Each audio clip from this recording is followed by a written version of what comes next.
Drizzle over the top, a tangy honey mustard situation. So about a tablespoon of honey and then some vinegar.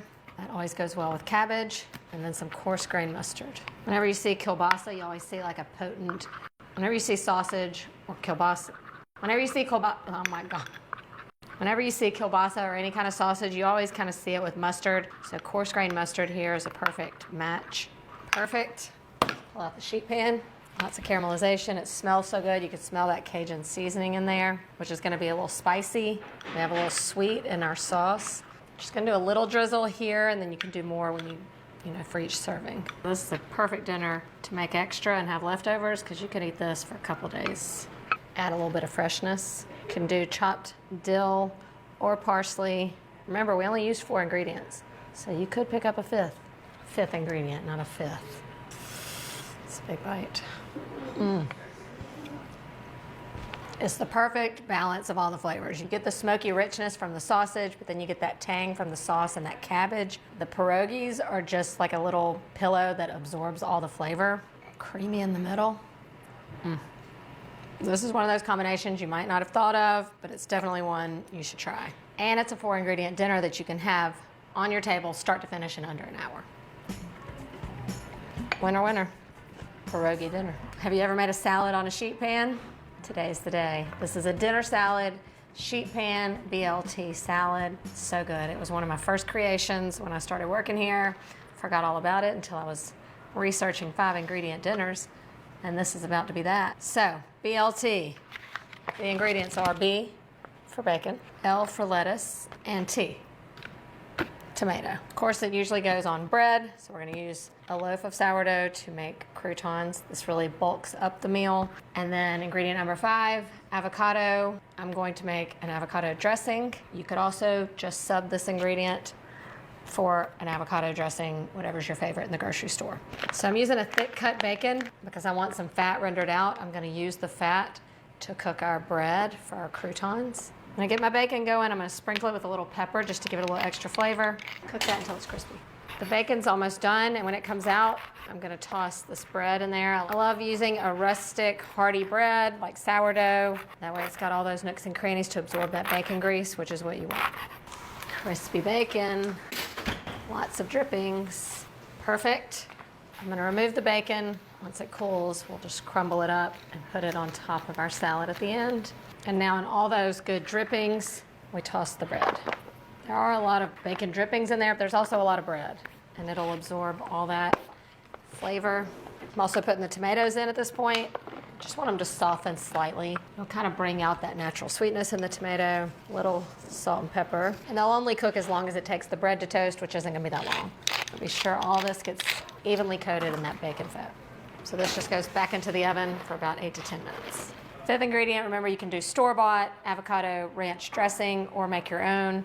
And I'm gonna make mine because it's still just 1 ingredient. All you should have to buy is the avocado, because surely you've got mayonnaise and lemon at home, right? Into the food processor, drop your avocado.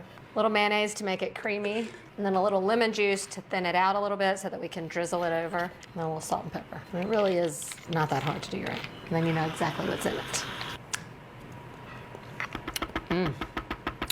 Delicious. I'm gonna thin it out just a little bit. I don't want too much more lemon, so I might just add a couple of tablespoons of water. Perfect. Now get ready to build the salad. Good looking.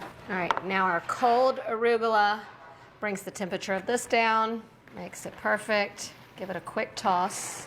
A little burst of those juicy tomatoes.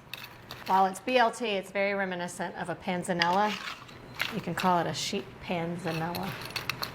There's still some like bacon dripping remnants in there. I'm telling you, get creamy, crunchy, hot, cold, salty. Perfect.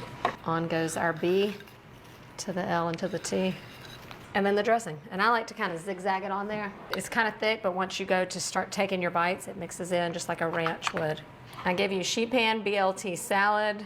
This is a tray right here of perfect bites. I'm digging right in, which is what you want to do because you don't want the lettuce, the arugula to wilt too much. So this is one of those serve immediately situations. And if you're not ready to serve it, then just don't toss the arugula in until you are ready.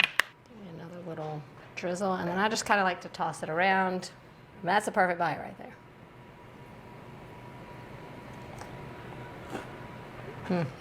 Tastes just like a BLT, which is one of my favorite sandwiches. The way the bread has absorbed just enough of that bacon grease to where it gives it flavor. It's crunchy on the outside, but still chewy on the inside. It's just like as if you toasted the bread for your BLT sandwich. The creaminess of that dressing, the juiciness of the tomatoes, and that salty crunch from the bacon, perfection. This is also a good something different to serve up for dinner, especially when you don't want something super heavy. And because we're just using cherry tomatoes, you can make it year round. You don't have to wait for summertime, although remember it for summertime because this is the perfect juice for those good tomatoes. My final trick, sheet pan chicken quesadillas. This is a fun and easy way to serve up quesadillas instead of standing over the stove and flipping a bunch for your family. On a sheet pan is the way to go. This recipe went viral a few weeks ago, so I thought I would bring it to you here again. I've adapted the original recipe to fit our 5-ingredient theme, so here's how we're doing it. Chicken, pre-cooked, or you can start raw if you want. Cheese, of course, because quesadilla. Green, red, yellow, bell peppers, and onions in one bag, so this counts as 1 ingredient. Tortillas, and then whatever you want to serve it with. Salsa, or I'll show you a little trick I have also. It doesn't cook terribly long in the oven, so I am going to start this on the stove just to kind of heat these things together. Just get a little olive oil hot in your skillet. These are still partially frozen, so I'm just going to cook these down until they heat up. I love onion in my quesadilla, so I'm going to add in a little more. It's a pantry staple, so it doesn't count as an extra ingredient. All right, now I'm just going to season it up. A little garlic and onion powder, chili powder and cumin, and salt and pepper. You could use a pack of taco or fajita seasoning here, but I didn't want to call for another ingredient. All right, now that's all heated through. I'm just going to heat the chicken through, and now we'll build our quesadillas. We can basically build like 8 quesadillas at one time. Okay, sheet pan. A little festive here. Gonna lightly grease it with a little olive oil so that we get a little crispiness on our quesadilla. Also, this recipe was written originally for a smaller sheet pan, like a quarter-size sheet pan. I've doubled everything because I use the big sheet pan. Line your tortillas up. But if you want to use a smaller pan, you can also use smaller tortillas.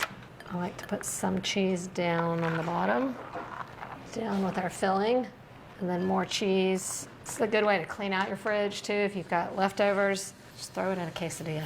One on top, fold in the sides. A little more oil on top to get it crispy. Then set another sheet pan on top just to kind of keep it pressed down. And into the oven it goes, 375 degrees. We'll go about 10 minutes, then I'll take that top pan off and let the top get brown for another 8 to 10. It's an easier way than standing over that stove. It's all toasty, crispy on the outside. That's the way we like our quesadillas. For easy cutting, I like to flip it out. You could just serve it straight from the sheet pan. If I broke it, oh, that's beautiful. And that's even crispier. Okay, so we have used 4 of our ingredients in here. The 5th is a topping because you gotta serve it with something. You gotta have something to dip. So originally, I just had salsa because it could be salsa. But because I was trying to be genius and keep this at 5 ingredients only, you could top it with a 5-layer dip, 7-layer dip, whatever is pre-made in the grocery store, because that is that many ingredients in one. So this is basically topping it with beans, cheese, sour cream, salsa, and guacamole all at once. I mean, I've never done that before, but it sounds like a good idea. See, I mean, you can easily get 8 squares out of this. Look at that. Sorry, but you know when you get them from the restaurant, they come out soggy. I do not like a soggy quesadilla. That's a hearty portion, and there's so much left. That man behind the camera said this is one of the top 5 things I've ever made. I might not disagree. I'm telling you, the crisp factor is what sells this one. The best quesadillas at home happen on a sheet pan. Trust me. That was so good. Have I convinced you to use the sheet pan yet? Minimal ingredients, maximum flavor, and endless possibilities. Which one are you gonna try first? That's a wrap.